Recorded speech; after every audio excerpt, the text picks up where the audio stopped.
जय, पवन सुत हनुमान की जय।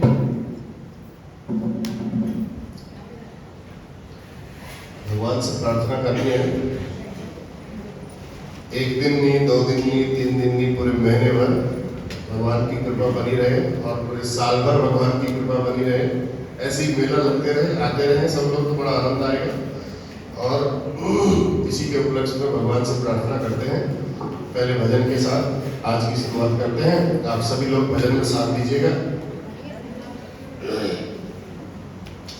इतनी कृपा सांवरे बनाए रखना, इतनी कृपा सांवरे बनाए रखना, मरते दम तक सेवा में लगाए रखना। इतनी कृपा हो, इतनी कृपा सांवरे बनाए रखना, मरते दम तक सेवा में लगाए रखना। इतनी कृपा, मैं तेरा तू मेरा बाबा, मेरा जी तू राजी श्यामा, मेरा जी तू राजी।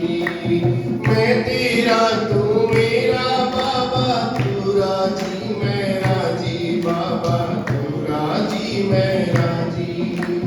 तेरे नाम पे लिख दी मैंने इस जीवन की बाजी श्यामा, इस जीवन की बाजी। राज तुम्हारे हाथ में हो,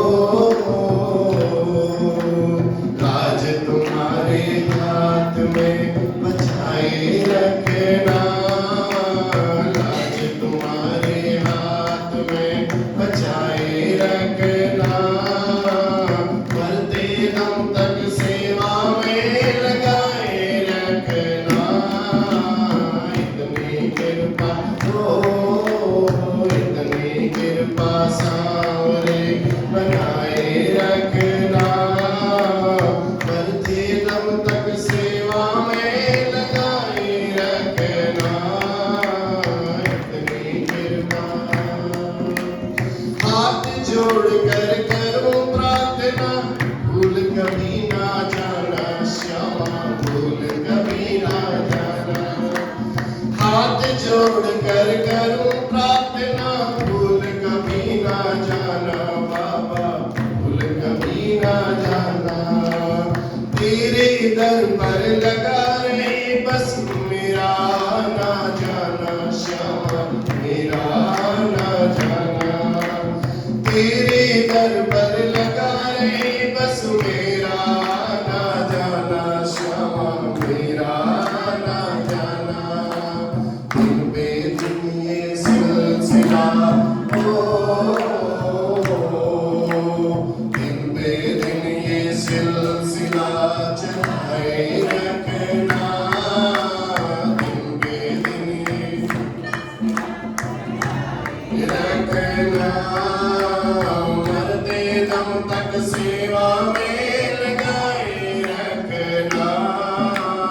इतनी कृपा हो, इतनी कृपा सांवरे बनाए रखना, मरते दम तक सेवा में लगाए रखना।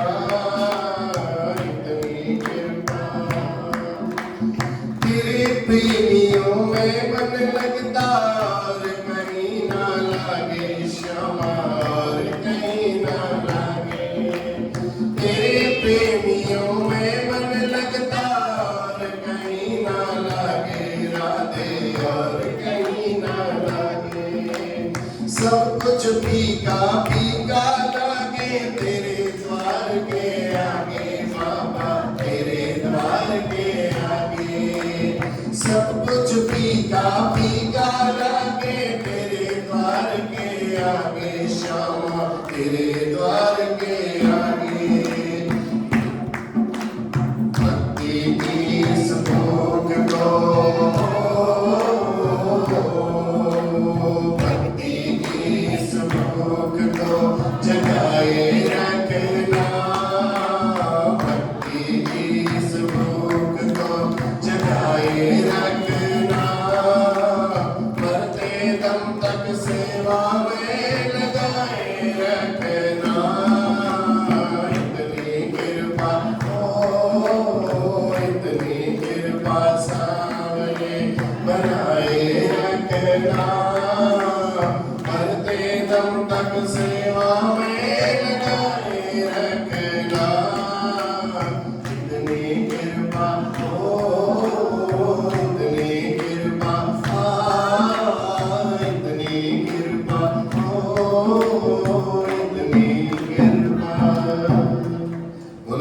बांके बिहारी लाल की जय।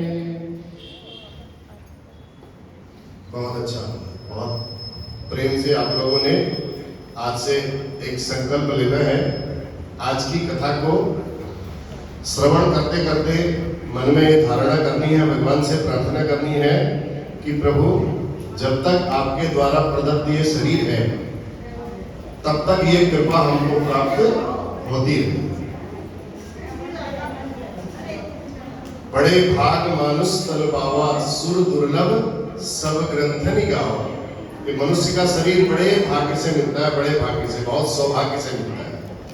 और उसमें भी मंदिर के समीप में रहना, उसमें भी मंदिर में आना जाना, और उसमें भी कथा का श्रवण करना, भगवान की लीलाओं का श्रवण करना, लीलाओं का वर्णन करना, लीलाओं चरित्रों का वर्णन करना, ये बहुत ही दुर्लभ है। देव दुर्लभ है, देवताओं के लिए भी दुर्लभ है। अगर हम मनुष्यों के लिए भगवान ने आप पर कृपा करके, हम पर कृपा करके इतना आसान बना दिया, तो भगवान का धन्यवाद करते रहना चाहिए, बहुत अंदर से धन्यवाद करना चाहिए। प्रभु आपने बड़ी कृपा की हमारे ऊपर।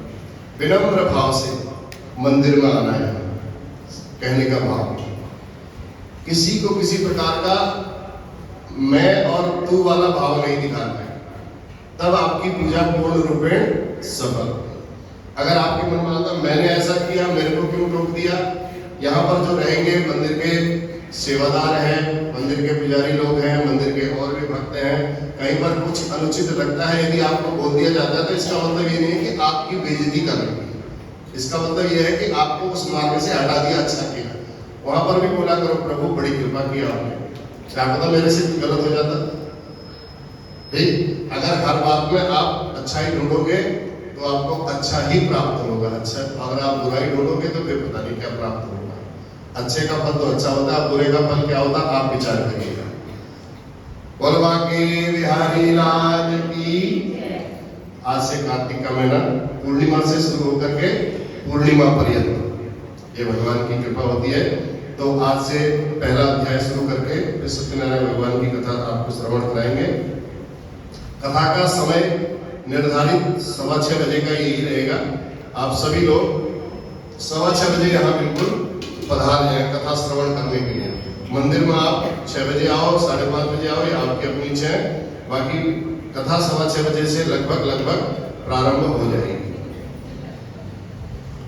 वरहापीडं नटवरवपुः कर्णयोर्कर्णिकारं बिभ्रद्वासः कनककपिशं वैजयन्तीं च मालां रन्ध्रान् वेणोरधरसुरया पूरयन् गोपवृन्दैर्वृन्दारण्यं स्वपदरमणं प्राविशद्गीतकीर्ति। श्री गणेशाय नमः, श्री सरस्वत्यै नमः। नारायणं नमस्कृत्य नरं चैव नरोत्तमं देवीं सरस्वतीं व्यासं ततो जयमुदीरये। नन्दगोपसुतः कृष्णो ब्रजस्त्रीणां विकासते विद्युतां दिक्षु सन्दोहे नवाम्बोवृत्यया तथा। भगवान श्री हरि के चरणों में प्रणाम करते हुए, सरस्वती देवी को नमस्कार करते हुए, श्री व्यास जी महाराज को प्रणाम करते हुए सौनक आदि ऋषि भगवान जी से प्रश्न करने लगे। महाराज कलयुग का आगमन हो गया है, कलयुग में बुद्धि फिरते देर नहीं लगती है। सबसे पहले कलयुग का ही प्रश्न सौनकादि ऋषियों द्वारा श्री सूत जी महाराज से कहा महाराज कलयुग का समय है, कलयुग का आगमन जान करके आप कृपा करके कोई वैष्णव धर्म का उपदेश करिए जिससे हमारे इस सनातन धर्म की रक्षा हो। तब सूत जी कहते हैं, श्री विष्णु, शिव, गणेश, ब्रह्मा आदि, व्यास जी आदि इन सबको पहले नमस्कार किया। सूत जी महाराज ने भी उसके बाद परम भागवत धर्म बताते हैं। परम भागवत माने परम भक्तों के लिए जो धर्म है, भगवता प्रोक्तम भागवतम, जो भक्तों के लिए कहा गया उसी को भागवत कहते हैं। सारे भक्तों के कृपा के लिए, भक्तों के कल्याण के लिए, भक्तों के उद्धार के लिए, भक्तों के बारे में ही जिसमें लिखा गया हो, ऐसे भागवत धर्म का उपदेश करने लगे। सतयुग का आरंभ हुआ, नारद आदि मुनि सब ब्रह्मलोक में चले गए। वहां उन्होंने श्री हरि के ध्यान में, ब्रह्मा जी ध्यान लगाए हुए बैठे थे, देवताओं और असुरों के द्वारा प्रशंसित, उनकी सब प्रशंसा करने में, स्तुति करने में लगे हुए थे। चारों पुराण, चारों वेद, 18 पुराण, इतिहास, अप्सराएं, किन्नर, ये सब मूर्तिमान होकर के, सब साक्षात भगवान का ही स्वरूप है। करोड़ों सूर्यों के समान प्रकाशवान श्री सूत जी महाराज को जब शौनकादि ऋषियों ने देखा तो देख करके प्रश्न किया और फिर समस्त लोगों के पितामह ब्रह्मा जी को भी नमस्कार किया। उसके उपरांत नारद जी महाराज का वहां आगमन हुआ। नारद जी को आता हुआ देख करके सब लोग बड़े प्रसन्न हुए और विनम्रता से नारद जी से अब प्रश्न करने लगे। नारद जी बोले, हे महाभाग, भगवान ब्रह्मा जी से कहते हैं, हे प्रभु, मैं आपका परम सेवक हूं, मैं आपका पुत्र हूं, आप भी मुझे कोई भागवत धर्म के बारे में बताएं। आप विष्णु धर्म के फल को सम्यक प्रकार से कहें जिसके द्वारा आपकी कृपा प्राप्त होती हो। हे पितामह, हे ब्रह्मा जी, कार्तिक मास सभी महीनों में श्रेष्ठ है, ऐसा हमने सुना है। इसके महात्म्य की क्या विधि है, थोड़ा सा आप सूक्ष्म रूप से हमें बताएं। अगर आप सांगोपांग वर्णन करना चाहते हैं तो हम भी बड़े ध्यान से इसको सुनना चाहते हैं। तब ब्रह्मा जी कहते हैं, हे प्रभु, हे वत्स, हे नारद जी, लोक कल्याण के लिए आपने बड़ी अच्छी बात तो पूछी है, क्योंकि आपका जैसा कोई परम भागवत है भी नहीं। देखो, परम भागवतों में नारद जी का नाम भी आता, प्रहलाद, नारद दूसरे नंबर, सबसे पहले प्रहलाद, परम भागवत, प्रहलाद, नारद, पराशर, पुंडरीक, व्यासांबरीश, अम्बरीश जी का भी नाम आता है, व्यास जी का भी नाम आता है, व्यासांबरीश, शुक, सौनक, सौनकादि ऋषियों का नाम भी है, सुखदेव जी का नाम भी है। ये सब परम भागवत है। दूसरे नंबर पर नारद जी है। तो नारद जी को कहा, आप बड़े श्रेष्ठ भक्त हो। अब अवश्य हम आपको इसके बारे में बताएंगे और आपको सुनाने से, देखो, जो भगवान के परम भक्त होते हैं उनको सुनाने से भी जो हमने कथा सुनाई, उस कथा का जो पुण्य होता है वो भी अक्षय हो जाता है, कभी नष्ट होता ही नहीं है। इसलिए भागवत जो लोग होते हैं, परम भागवत लोग होते हैं, अच्छे लोग होते हैं, भगवान की भक्ति में जो लगे रहते हैं, उनका संसर्ग करने से आपका भी उद्धार हो जाएगा। लगे रहना चाहिए ऐसे लोगों के साथ। आश्विन मास के शुक्ल पक्ष में एकादशी, पूर्णिमा अथवा तुला की संक्रांति कभी भी शुरू कर सकते हो। आप एकादशी से भी शुरू कर सकते हो, आज संक्रांति भी है, आज पूर्णिमा भी है, ठीक है। तो इसलिए तुला की संक्रांति हो या पूर्णिमा हो या एकादशी हो, कार्तिक का महीना आप वहां से शुरू कर सकते हो। ब्रह्म मुहूर्त में उठिए, आराम से उठ करके शौच आदि से निवृत्त होकर के, जैसा जिसके पास सुविधा है, अपना स्नान ध्यान करके भगवान का स्मरण करते हुए, और गंगा जी में जा सकते हो तो गंगा जी में जाइए डुबकी लगाने के लिए, नहीं तो गंगा जल थोड़ा सा डाल करके स्नान करना चाहिए। गंगा जल में स्नान करने से जितने आप हजारों यज्ञ करते हैं, उन हजारों यज्ञों का फल जो प्राप्त होता है वो गंगा जल में स्नान करने मात्र से प्राप्त हो जाता है। इस कार्तिक के महीने यहाँ से शुरुआत करनी चाहिए। इसलिए तीर्थ का स्नान अनंत फल वाला है, अनंत गुना है। कार्तिक मास में संकल्प करना चाहिए, मैं भगवान विष्णु की सेवा करूंगी। देवताओं के स्वामी की प्रसन्नता हेतु लक्ष्मी सहित हे भगवान श्री कृष्ण, हे भगवान विष्णु, आप इस जल में स्नान करने के लिए यहाँ पधारे और हम भी आपके साथ इस जल में स्नान करेंगे। आपकी कृपा से मेरे सब पाप नष्ट हो।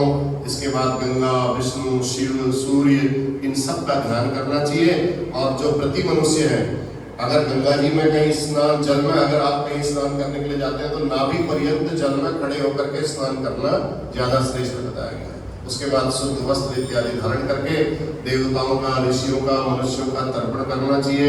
कार्तिक मास में तर्पण करने से भी जो आपके पितर हैं वो स्वर्गलोक को चले जाते हैं। और प्रातःकालीन कृत्यों को जब समाप्त कर दें, सूर्य भगवान को, भगवान शंकर जी को जल चढ़ाना चाहिए। गंध पुष्प फलों से समर्पित करके दत्त चित्त होकर के कार्तिक मास में विधि पूर्वक स्नान, ध्यान, जप, व्रत और पूजन प्रारंभ करना चाहिए। और भगवान के द्वारा प्रदत्त जो आपने भगवान को अर्घ्य दिया, भगवान का पूजन किया, वो श्री हरि को, राधा माधव को, भगवान श्री कृष्ण को राधा जी के साथ, विष्णु जी को लक्ष्मी जी के साथ वो प्राप्त हो, ऐसा मन में विचार करना चाहिए। जो भी पूजा कर रहे हैं हम लक्ष्मी नारायण की प्रसन्नता के लिए कर रहे हैं, जो भी पूजा कर रहे हैं हम राधा दामोदर की प्रसन्नता के लिए कर रहे हैं, ऐसा मन में विचार करना चाहिए। और आज से संकल्प धारण कर लेना चाहिए। अब जो आए हैं कोशिश तो उनको पूरी करनी है, यहाँ आना ही आना है। अब नहीं आ सको वो अलग बात है, कोई घर में विशेष परिस्थिति हो जाए, लेकिन भगवान की इतनी कृपा हो जाएगी, इतनी शक्ति भगवान दे देंगे कि आप लोग अवश्य यहाँ पधारेंगे। बोलो कार्तिक महात्म्य की। आज हो गया केवल संकल्प मात्र। मन में आपने संकल्प कर लेना है, प्रभु आपकी बड़ी कृपा आज से हमारे ऊपर हुई है और ये कृपा आप पूरे महीने भर यहाँ बनी रहे, ऐसी प्रार्थना करनी है। बोलो बांके बिहारी लाल की जय। चलिए अब करते हैं सत्यनारायण भगवान जी की कथा प्रारंभ। जय जय नारायण नारायण हरि हरि, भजो नारायण नारायण हरि हरि। तेरी लीला सबसे न्यारी न्यारी, हरि हरि। तेरी लीला सबसे न्यारी न्यारी, हरि हरि। जय जय नारायण नारायण हरि हरि, श्रीमन्नारायण नारायण हरि हरि, भजमन नारायण नारायण हरि हरि। एकदा नैमिषारण्ये ऋषयः सौनकादयः। कोई नैमिषारण्य तीर्थ की बात आ गई। देखो कार्तिक की कथा भी नैमिषारण्य तीर्थ में ही प्रारंभ होगी, और आज सत्यनारायण भगवान जी की कथा कर रहे हैं, वो भी नैमिषारण्य में ही प्रारंभ हुई। 18 पुराणों का वाचन नैमिषारण्य तीर्थ में हुआ, जो आपकी कृपा से हमने भी दर्शन कर लिया। सब लोग दर्शन करने गए थे, बड़ा आनंद आया। उस स्थान का प्रभाव एक ऐसा है कि उस स्थान की चरण रज भी अगर पड़ जाए हमारे सर पर, तो भगवान की बड़ी विशेष कृपा हो जाती है।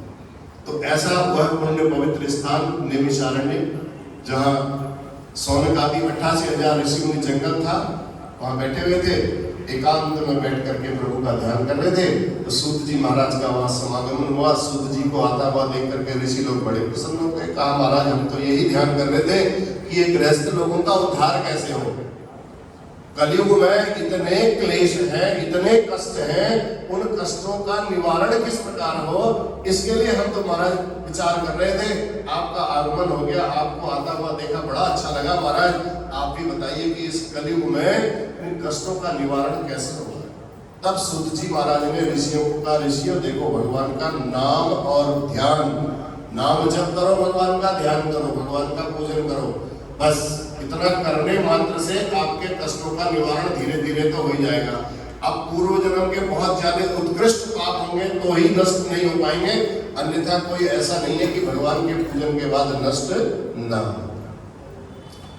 तो सूत जी ने कहा ऋषियों, जो प्रश्न आप मेरे से पूछ रहे हो, सौनक आदि ऋषियों ने कहा महाराज कि गृहस्थ लोग यहाँ आते रहते हैं, बड़े दुखी दिखाई देते हैं। कोई कहता मेरा बेटा नहीं है, कोई कहता मेरा पोता नहीं है, कोई कहता मेरी शादी नहीं हुई है, कोई कहता मेरे साथ ये समस्या है, कोई कहता मेरी पोती की शादी नहीं, कोई कहता मेरी दोती की शादी नहीं।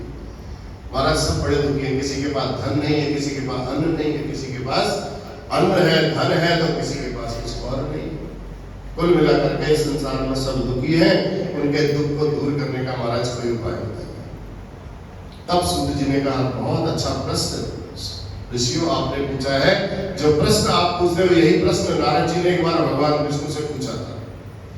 नारद जी महाराज आए इस पृथ्वी लोक पर, यहाँ देखा उन्होंने सब प्राणियों के पास जाकर के, तो देखा सब प्राणी अनेक प्रकार के क्लेशों से पीड़ित, किसी को किसी प्रकार का कष्ट, किसी को किसी प्रकार का कष्ट, किसी को किसी प्रकार का कष्ट। फोटो खींचते समय तो सब हंसते हुए दिखाई दे रहे थे, लेकिन जब घर के अंदर गए सुना तो देखा तो सबके सब दुखी। तो जैसा हम, अगर हमारा व्यक्तित्व फोटो में आता है, ऐसा ही व्यक्तित्व हमारा अंदर से भी हो जाए तो हमें फिर किसी प्रकार के क्लेशों का कारण हमें दिखाई ही नहीं देगा, सब दूर हो जाएगा। नारद जी को बड़ा अच्छा लगा। तो सूत जी महाराज को जब ये प्रश्न सुना तो सूत जी ने कहा, देखो नारद जी ने भी यही प्रश्न भगवान विष्णु से किया था। नारद जी महाराज ने जब इस पृथ्वी लोक में देखा तो सीधे भगवान विष्णु के पास बैकुंठ लोक गए, वहां जाकर के भगवान जी से स्तुति की, कहा प्रभु मैं अभी पृथ्वी लोक पर गया था, मृत्यु लोक में देखा गया, मैंने देखा वहां प्राणी अनेक योनियों में उत्पन्न है, अनेक क्लेशों से पीड़ित है, किसी को किसी प्रकार का कष्ट है, किसी को किसी प्रकार का कष्ट है, महाराज सब बड़े दुखी है, आप उनके दुख को दूर करने का कोई उपाय बताइए।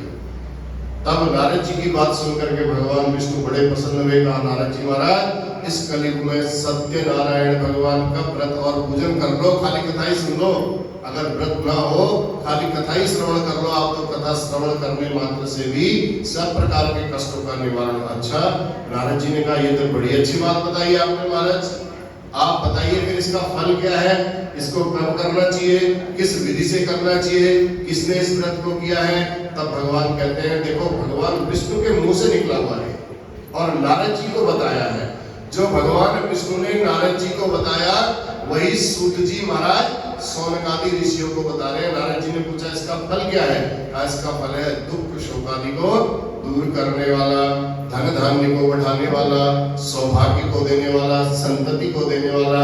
कब करना चाहिए, किसी भी दिन कर लो, कोई जरूरी नहीं है पूर्णिमा का दिन ही मोहर लगी है कि पूर्णिमा को ही करना, ऐसा नहीं है। जिस दिन आपकी भक्ति और श्रद्धा हो पूरे दिन उपवास रखिए, शाम को भगवान जी की कथा को श्रवण करने के बाद, पूजन करने के बाद उस व्रत को खोलना चाहिए।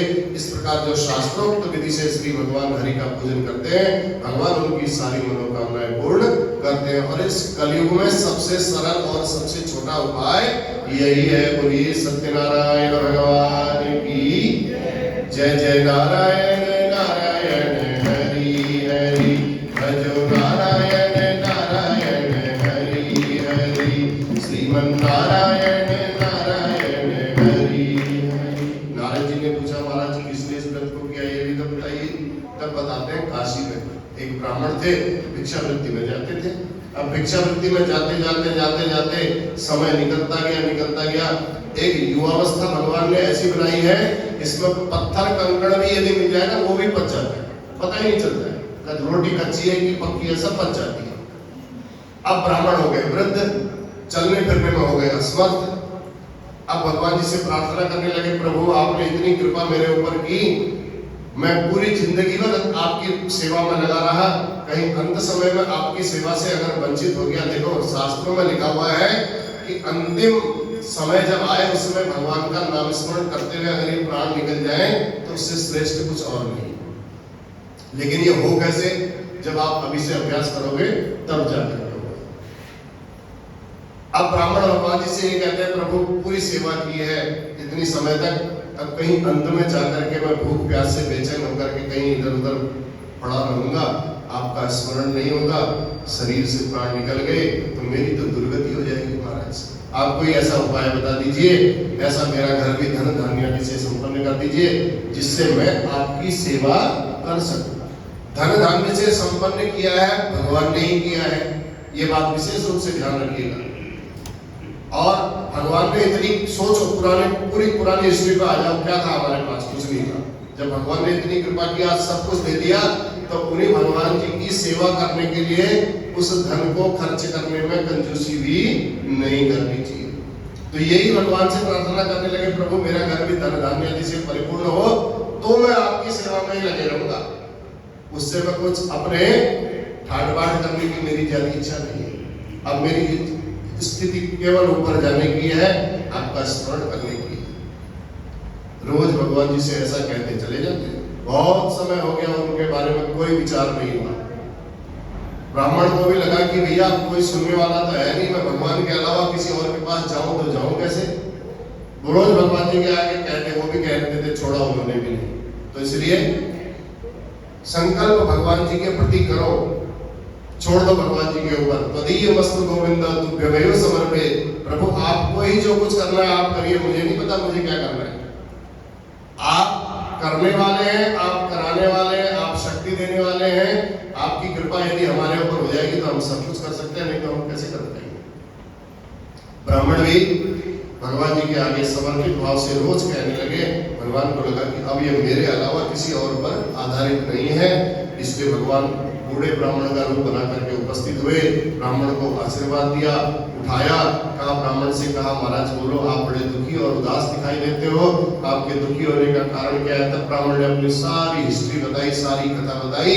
तब ब्राह्मण के मुंह से सुन करके, जो सत्यनारायण भगवान का रूप धारण करके भगवान विष्णु आए थे, तो भगवान विष्णु ने कहा, सत्यनारायण भगवान ने कहा, ब्राह्मण तुम अपना एक नियम बनाओ। नियम बहुत जरूरी है हर चीज के लिए, इसलिए हमने सबसे पहले आपसे संकल्प करवाया नियम बनाने के लिए। नियम नहीं होगा तो फल की प्राप्ति नहीं होगी, मनमर्जी हो जाएगी। तो नियम किस बात का? सवेरे उठना, स्नान करना, ये नियम है, बड़ा विशेष पुण्य मिलेगा। अपने एक नियम पर तुम चलते रहना, देखना भगवान की कृपा ऐसे होगी, धीरे धीरे घर तुम्हारा धन धान्य आदि से परिपूर्ण हो जाएगा। ऐसा ही किया ब्राह्मण ने, नियम बना लिया, अपने घर पर ही भगवान जी का सत्संग करने लगे। धीरे धीरे घर धन धान्य आदि से परिपूर्ण हो गया। अब घर जब धन धान्य आदि से परिपूर्ण हुआ, ब्राह्मण के मन में इच्छा जागृत हुई, चलो अब अंतिम समय है, कहीं कभी खिसकी ना ले, इसलिए एक सत्यनारायण भगवान जी की कथा करवा के उद्यापन तो करा ले। सत्यनारायण भगवान जी की कथा करवाई और घर में सब लोगों को निमंत्रण दिया। वहीं से उसी समय संयोग से एक लकड़ी बेचने वाला जा रहा था, उसको बड़ी प्यास लगी थी, तो उसने सोचा पानी पी लो। तो लकड़ी बेचने वाला जैसे ही निकला वहां से, देखा घर में सब लोग, वहां बड़ी भीड़ भाड़ थी, लकड़ी नीचे रखी, घर के अंदर प्रवेश किया। जैसे ही वहां पहुंचा, देखा सब लोग ऐसे बैठ करके कथा सुन रहे थे, बैठ गया, कथा सुनी। कथा सुनने के बाद उसको बड़ा अच्छा लगा। उसने ब्राह्मण से पूछा, कहा, महाराज आप इतने भक्ति और श्रद्धा से भगवान जी की इस कथा को सुन रहे थे, इसको सुनने का कारण क्या है? तब ब्राह्मण ने कहा, जो तुम आज ये सब देख रहे हो ना, लकड़हारे को बोला, ये सब मेरे प्रभु की कृपा से संपन्न हुआ, इसमें मेरा कुछ भी नहीं है। इसलिए भगवान का ही सम्मान करके, भगवान का प्रसाद मान करके, भगवान की प्रसन्नता मान करके भगवान के अपना ही लगा दिया, तो भगवान बड़े प्रसन्न हो जाते हैं, बड़े दयालु है भगवान। गोवा दयालु शरणम प्रजेम, ऐसे दयालु है, कौन उनकी शरण में नहीं जाना चाहेगा। भगवान बड़े प्रसन्न। ब्राह्मण से जब पूछा लकड़हारे ने, तो लकड़हारा सुन करके हैरान हो गया, इतना सब कुछ होने के बावजूद भी ये कहते हैं कि कुछ नहीं है। लकड़हारे ने कहा, महाराज मुझे भी इस व्रत के बारे में बताओ, मेरा ये जीवन ना सुधरे कोई बात नहीं, आने वाला समय तो मेरा सुधर जाएगा, मेरी पीढ़ियां तो सुधर जाएंगी, महाराज कुछ तो उद्धार हो जाएगा। व्रत का सारा विधान सुन करके लकड़हारे ने वहीं पर मनी मन में कहा, आज लकड़ी बेचने से जो धन की प्राप्ति होगी उससे हे प्रभु मैं भी आपकी सेवा करूं।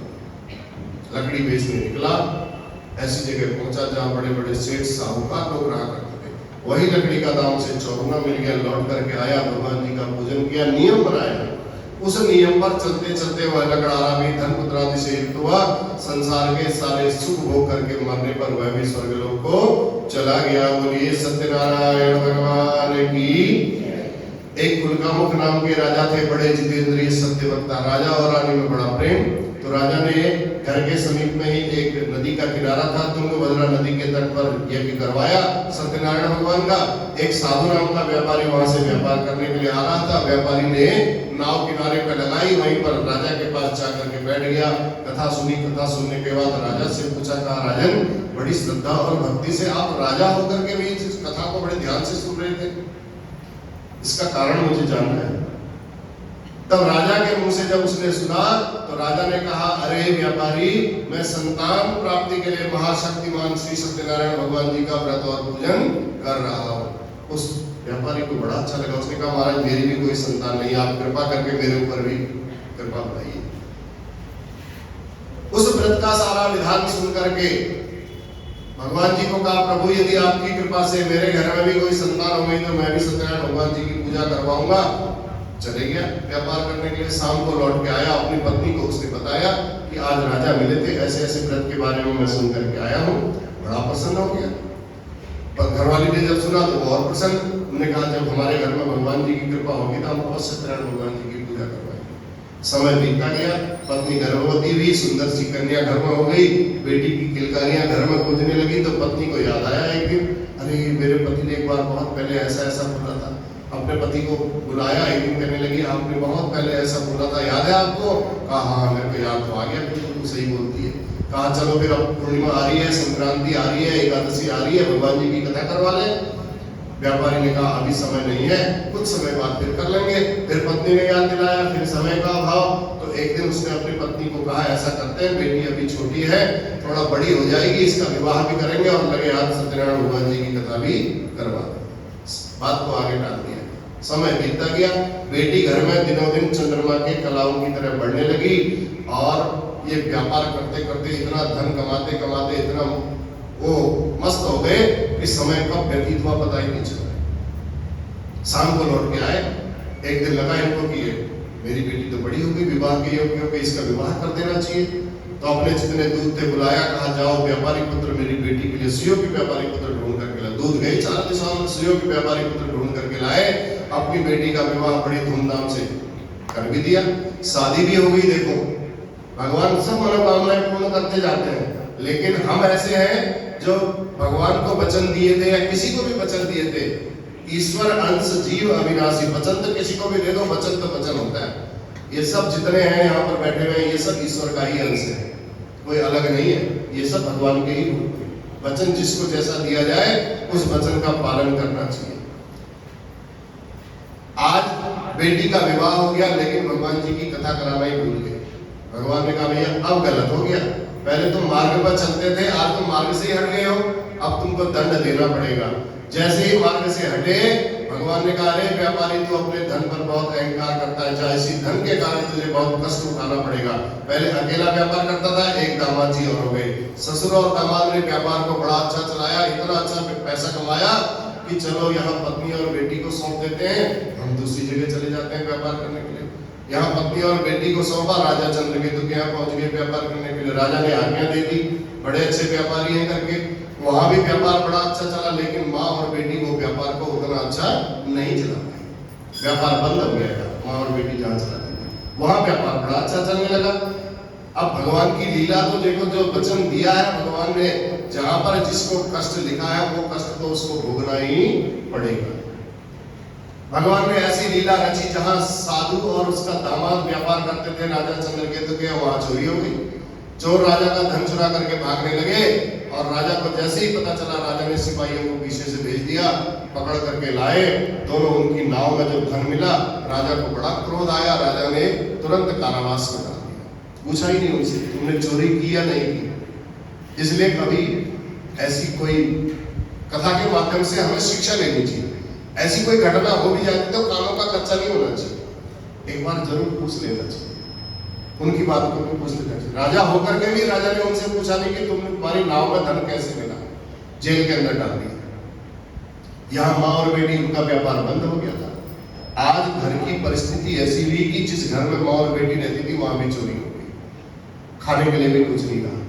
अब क्या करें, बेटी को बड़ी भूख लगी, बेटी ने कहा क्या करूं, तो बेटी जैसे ही भोजन करने के लिए जाने लगी, सामने में एक मंदिर था, मंदिर में जैसे ही भोजन करने के लिए करके आऊंगी करके विचार किया, पहुंची तो ऐसे ही वहां सत्यनारायण भगवान जी की पूजा हो रही थी, बैठ गई, कथा सुनी। कथा सुनने के बाद जब आई प्रसाद ग्रहण करके, तो माँ ने पूछा था बेटी बड़ी देर हो गई, तू कहाँ से आ रही है? तब बताया माँ सामने मंदिर था, मैं वहां भोजन करने के लिए गई थी, लेकिन वहां तो सत्यनारायण भगवान जी की कथा हो रही थी। तुरंत माँ को याद आ गया।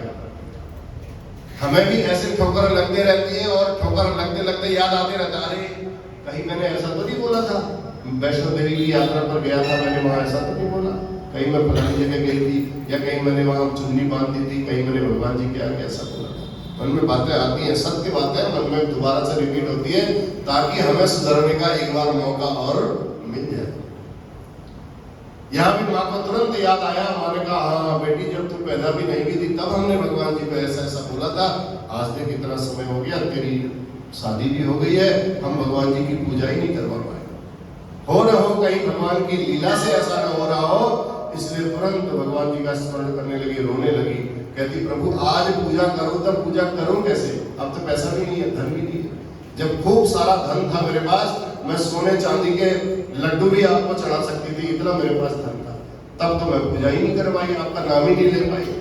जो भगवान जी का नाम इस मनुष्य शरीर को प्राप्त करके ले लेते हैं, उनसे बड़ा धन्य कोई दूसरा इस संसार में है ही नहीं। इसलिए जो क्षण मिला है, उस क्षण को गंवाने के बजाय उसको ग्रहण कर लेना चाहिए। एक घड़ी आधी घड़ी, आधी मैं पूरी तुलसी संगत साधु की।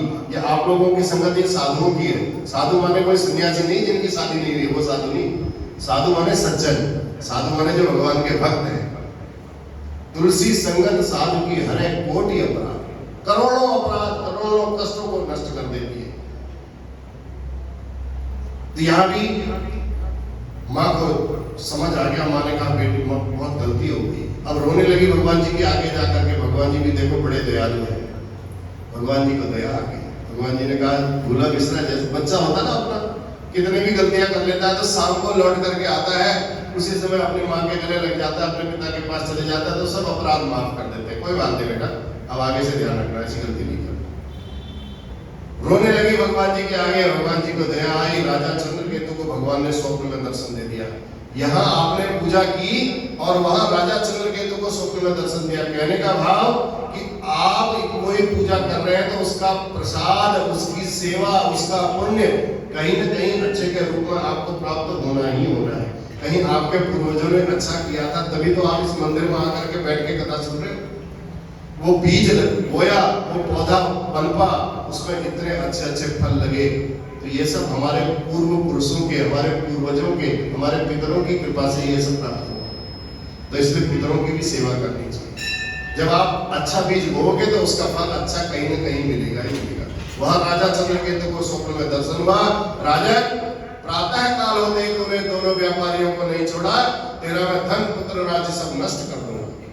राजा कुछ ऐसी ऐसी सपना दिखाई दिया। राजा ने तुरंत इमरजेंसी मीटिंग बुलाई, सवेरे होते होते, और सलाहकारों को बुलाया। कहा बताओ मुझे रात्रि में ऐसा स्वप्न हुआ था, क्या करना चाहिए? सलाहकारों ने कहा स्वप्नवत कर्तव्य, जैसा स्वप्न हुआ है आप बिल्कुल वैसा करिए। दोनों व्यापारियों को बुलाया, नए नए वस्त्र आभूषण पहनाए। एक नाव में धन जब्त करके दिया था, 2 नाव में धन भर के दिया। कहा अब तुम्हें बिल्कुल निर्भय होकर के तुम जाओ, तुम्हें डरने की कोई आवश्यकता नहीं। दोनों व्यापारी अब निर्भय होकर के अपने घर की ओर चल दिए। बोलिए सत्यनारायण भगवान की जय। जोर से बोलोगे तो नींद नहीं आएगी। जय जय नारायण नारायण हरि हरि, भजो नारायण नारायण हरि हरि, तेरी लीला सबसे न्यारी न्यारी हरि हरि। जय जय नारायण नारायण हरि हरि, जीवन नारायण नारायण हरि हरि। बोलिए सत्यनारायण भगवान की। अब दोनों व्यापारी घर की ओर चल दिए। भगवान ने एक नाव की जगह 2 नाव में धन भर दिया। कहीं धन का फिर मद न आ जाए, धन की स्थिति बड़ी खराब है, इसलिए धन को थोड़ा सा धर्म के मार्ग में लगाए रखोगे तो धन से बुद्धि खराब होने की संभावनाएं कम रहती है। अगर धन धर्म के मार्ग में नहीं लगेगा तो धन बुद्धि का नाश कर ही देगा, अपव्यय हो जाएगा उसका। ये धन की गति है। भगवान ने कहा बैठे बैठे दुगुना हो गया इसका धन, कहीं इसकी बुद्धि फिर खराब न हो जाए, एक परीक्षा तो और ले ले। दंडी स्वामी का रूप बना करके भगवान पहुंचे। व्यापारी से पूछा, अरे व्यापारी तेरी नाव में क्या रखा हुआ? ऐसे चलते चलते पूछ लिया। व्यापारी ने देखा साधु महात्मा लग रहे, ऐसे ही पूछ ले रहे, हंसी मजाक। पैसा आ ही गया था, अंदर से फिर थोड़ा सा गर्मी आई गई थी। अरे महाराज ऐसे क्यों पूछते हो? आप तो बाबा बैरागी लगते हो, लंबी लंबी जटाएं लगती है, आपको क्या चाहिए बताइए, आप ऐसे क्यों पूछते हो? सोना चांदी हीरे मोती कुछ चाहिए होगा, ये सब मेरी नाव में नहीं है। उनने दंडी स्वामी ने कहा बच्चा मैं तो जा रहा हूँ अपने रास्ते, मैंने तो पूछ लिया, ऐसे निकल गया। कभी कभी ऐसे मुंह से वाणी निकल जाती है और वो सत्य भी हो जाती है, इसलिए सत्य बोल देना चाहिए। तभी इसका नाम है सत्यनारायण भगवान की जय। सत्य ही भगवान का स्वरूप है। ट्रूथ इज गॉड, सत्य ही ईश्वर है। सत्यम शिवम सुंदर। जैसे ही व्यापारी को लगा, पूछा, व्यापारी ने कहा नहीं नहीं महाराज, मेरी नाव में तो बेल पत्ते रखे हुए हैं। दंडी स्वामी ने कहा जो है सत्य बता, मैं तो अपने रास्ते को जा रहा हूँ। कहा नहीं बेल पत्ते ही है। दंडी स्वामी ने कहा तथास्तु, जैसा तू कहता है वैसा ही हो जाए। दंडी स्वामी चले गए नदी के किनारे। ये प्रातः काल की दोनों ससुर और दामाद शौचादि क्रिया से निवृत्त होकर के आए। नाव ऊपर उठ गई। अब पत्ते रखेंगे तो नाव ऊपर उठ जाएगी। नाव जैसे ही ऊपर उठी, उसके ऊपर से चद्दर हटाया, देखा वास्तव में बेल पत्ते। साधु नाम का व्यापारी बेहोश। दामाद जी समझ गए कि मेरे ससुर जी बार बार झूठ बोल रहे थे, इसमें बेल पत्ते हैं, बेल पत्ते हैं, बेल पत्ते, और है भी बेल पत्ते। इसका मतलब है झूठ बोलने का फल हमें मिल गया है। ससुर जी को जगाया, होश में लाए। होश में लाने के बाद ससुर जी से कहा महाराज हमने असत्य वचन बोल दिए थे, वो दंडी स्वामी वहां बैठे हैं, हमें जाके उनसे क्षमा मांग लेनी चाहिए। दोनों ससुर और दामाद दंडी स्वामी के पास गए, जाकर के क्षमा मांगी। और दंडी स्वामी ने कहा बच्चा तू बार बार मेरी माया से प्रताड़ित होता रहता है, लेकिन मेरी माया को तू समझ नहीं पाता है। ये भगवान की तो माया है प्रताड़ित करना। भगवान अलर्ट करते रहते हैं, जगाते रहते हैं। आंखों में चश्मा लग गया, क्या है भगवान ने अलर्ट तो कर दिया, भैया तेरी उम्र बढ़ने लगी है तो समझ जा। बाल सफेद करने शुरू कर दिए, भगवान ने अलर्ट तो किया। कान से सुनाई देने कम लगा, ये अलर्ट तो किया। घुटने चलने बंद हो गए, ये अलर्ट तो किया। बार बार जागृत कर रहे हैं भगवान, अब समझ जा, अब स्थिति समझने वाली है, समझ जा, कभी भी स्थिति बिगड़ सकती है। तो इस समझने के लिए समझे नहीं, हम भगवान को ही समझाने लग गए। सफेद को काला कर दिया, आंख में चश्मा लगा दिया, कान में मशीन लगा ली, घुटने रिप्लेस कर लिए, हो गया। बोलवा के बिहारी लाल की। जब भगवान को ही समझाने लग जाएंगे तो फिर भगवान कहते भैया आप तू समझ लेगी जितना तेरे को समझ रहा है। अपना हाथ पांव आप मारने लग जाओगे तो फिर प्रभु की शरण में नहीं आओगे तो प्रभु भी फिर कुछ करने वाले नहीं है। प्रभु की शरण में जाना पड़ेगा। बच्चे को भी बार बार माँ के पास जाना पड़ता है, तब माँ जाकर के दूध पिलाती है, अपने आप नहीं पिलाती। वो भी कहती खेल रहा है, खेलने दो थोड़ी देर और सही, घर के काम हो जाएंगे, ये भी हो जाएंगे, वो भी हो जाएंगे। जब बार बार रोता है, बार बार जाता है, पाँव पकड़ लेता है, कपड़े पकड़ लेता है, नहीं भूख लगी है मेरे को, रोता है, तब माँ समझती है इसको भूख लगी, दूध पिला। तो जाना पड़ेगा शरण में। शरणागति भगवान की लेनी पड़ेगी। जब शरणागति लोगे तो उद्धार होगा ही होगा, इसमें कोई सोचने वाली बात नहीं है। तो इसलिए आज शरणागति ले ली है भगवान की। मैंने बार तो आना ही आना है, और लोगों को भी लेकर के आना है, सबका उद्धार हो जाए। आपको क्या बिगड़ना है? किसी का उद्धार होगा तो उसका भी कहीं न कहीं पुण्य आपको प्राप्त होना ही होगा। अब दोनों व्यापारी दंडी स्वामी के पास गए। दंडी स्वामी ने समझा दिया कि भैया बहुत तू गलती करता है, ऐसी गलती मत करना। प्रणाम किया। दंडी स्वामी को कहा महाराज अब गलती नहीं होगी। लौट करके आए, नाव में पहले की तरह धन भर गया। अब जैसे ही नाव में धन भरा, घर की ओर जाने लगे। बहुत दिनों बाद घर जा रहे थे तो घर जाते जाते मन में आया कि कहीं मेरी पत्नी और बेटी अचानक हमें न देख ले। इसलिए पत्नी और बेटी के पास एक दूत को भेजा, कहा जाओ हमारे घर में एक संदेशा देकर के आओ कि हम लोग आ रहे हैं। दूत जैसे ही घर पहुंचा, माँ भगवान जी के आगे बैठ करके ऐसी पूजा कर रही थी, बेटी भी बैठी थी। दूत ने पीछे से बोला व्यापारी पधार रहे हैं। अब बड़े दिनों बाद ऐसी खुशखबरी अगर सुनाई दे तो कितना अच्छा नहीं लगेगा। माँ ने अपनी बेटी को कहा बेटी बहुत दिनों बाद एक बड़ी अच्छी खबर आई है, तो जा करके अपने पिताजी को और हमारे दामाद जी को वहां से बुला करके लिया। तो बेटी छोटी थी, इसको लज्जा आ गई। बेटी ने कहा मैं कैसे जाऊँगा, आप बड़े हो, आप चले जाओ, आपका जाना अच्छा लगेगा।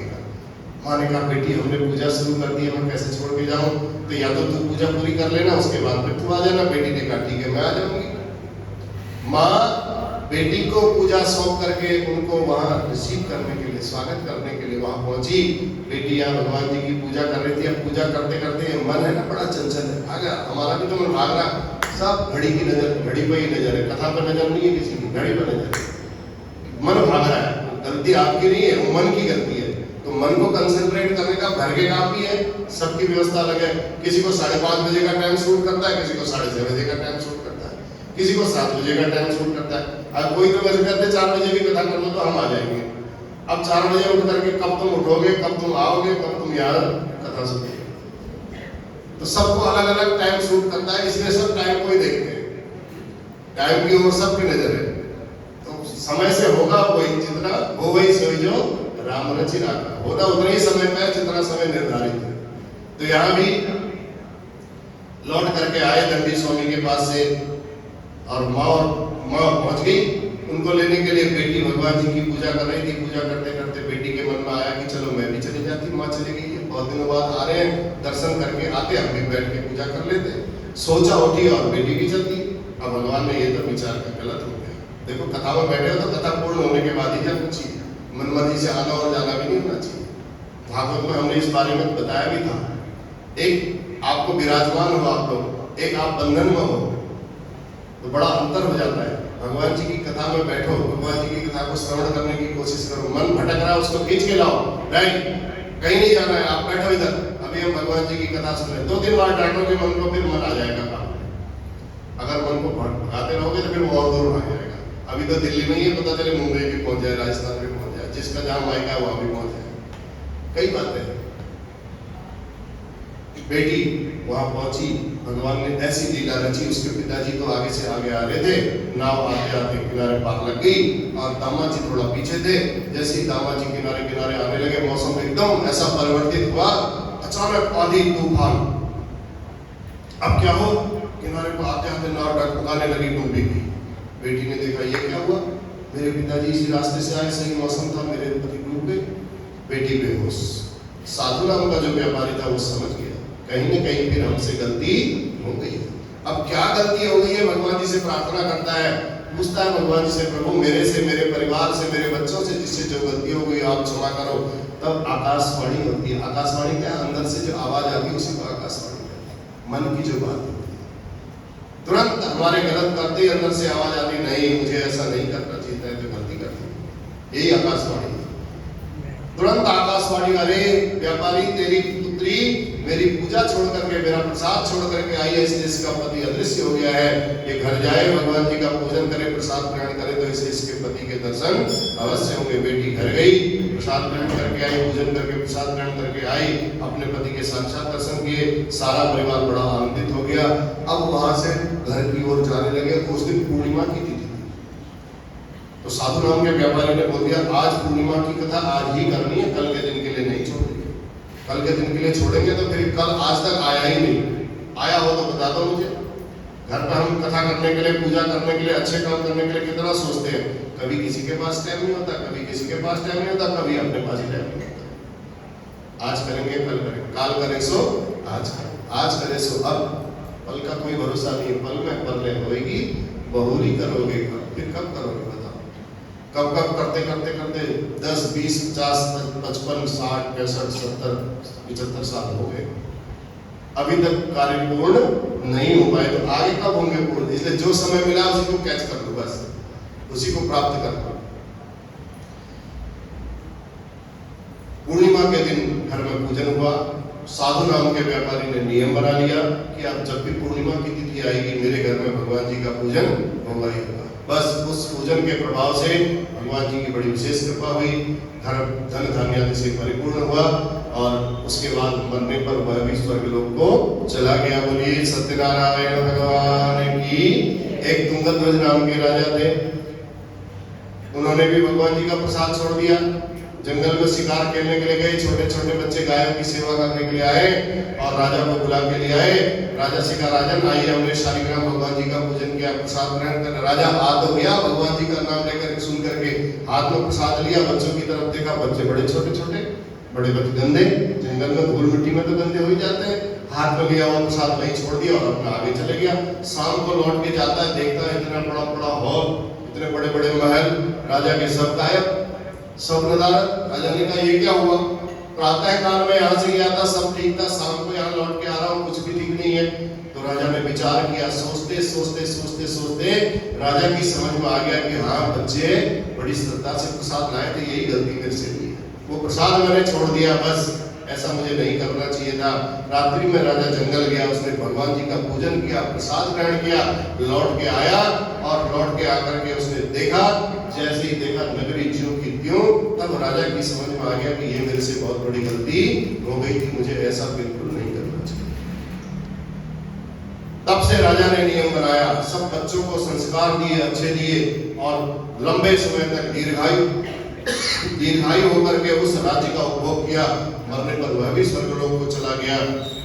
जो मनुष्य इस परम दुर्लभ भगवान श्री हरि की, सत्यनारायण भगवान की इस कथा को श्रवण करते हैं, भगवान उनकी सारी मनोकामनाएं पूर्ण करते हैं। देखो, सबसे पहले बूढ़े ब्राह्मण की कथा सुनाई, सुदामा हो गए, उल्कम नाम के राजा दशरथ हो गए, साधु नाम का व्यापारी धर्मपट्टी के राजा मुरध्वज हुआ, जो लकड़हारा था अगले जन्म में कुह नामक निषाद हुआ, और जो तुंगध्वज नाम के राजा थे वह स्वयं मनु हुए, जिनकी बनाई हुई सृष्टि से सारा संसार चल रहा है। बोलिए सत्यनारायण भगवान की जय। जय नारायण नारायण हरि हरि, भजो नारायण नारायण हरि हरि, श्रीमन नारायण नारायण हरि हरि, जय जय नारायण नारायण हरि हरि। चलिए आरती करेंगे। बोलिए सत्यनारायण भगवान की, श्री भागवत भगवान की है आरती,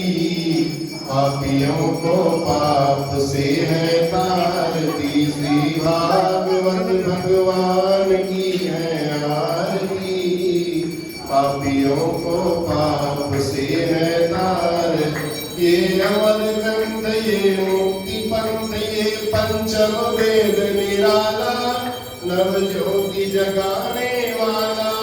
ये अमर ग्रंथ ये मुक्ति पंथ ये पंचम वेद निराला, नव ज्योति जगाने वाला। हरि नाम यही हरि धाम यही, हरि नाम यही हरि धाम यही, यही जग मंगल आरती। पापियों को पाप से है तार, श्री भागवत भगवान की है आरती, पापियों को पाप से है तारती। पापियों को पाप से है तारती, पापियों को पाप से है तारती। त्वमेव माताश्च पिता त्वमेव, त्वमेव बन्धुश्च सखा त्वमेव, त्वमेव विद्या द्रविणं त्वमेव, त्वमेव सर्वं मम देव देव। कर्पूरं करुणावतारं संसारसारं भुजगेन्द्रारं, सदा वसन्तं हृदयारविन्दे भवं भवानी सहितं नमामि। बोलो गणपति भगवान की, बोलो गणपति भगवान की, उमा महेश्वर भगवान की, अर्धनारीश्वर भगवान की, जगत जननी जगदम्बे माता की, लक्ष्मी नारायण भगवान की, राजा रामचंद्र महाराज की, बांके बिहारी लाल की, पवन सुत हनुमान की, सत्य सनातन धर्म की, धर्म की अधर्म का प्राणियों में विश्व का, गौ माता की, गंगा मैया की, भारत माता की, नमः पार्वती पतये, हर हर हर महादेव। जय जय श्री राधे श्याम। चलिए बहुत धन्यवाद। सब समय को देख रहे हो।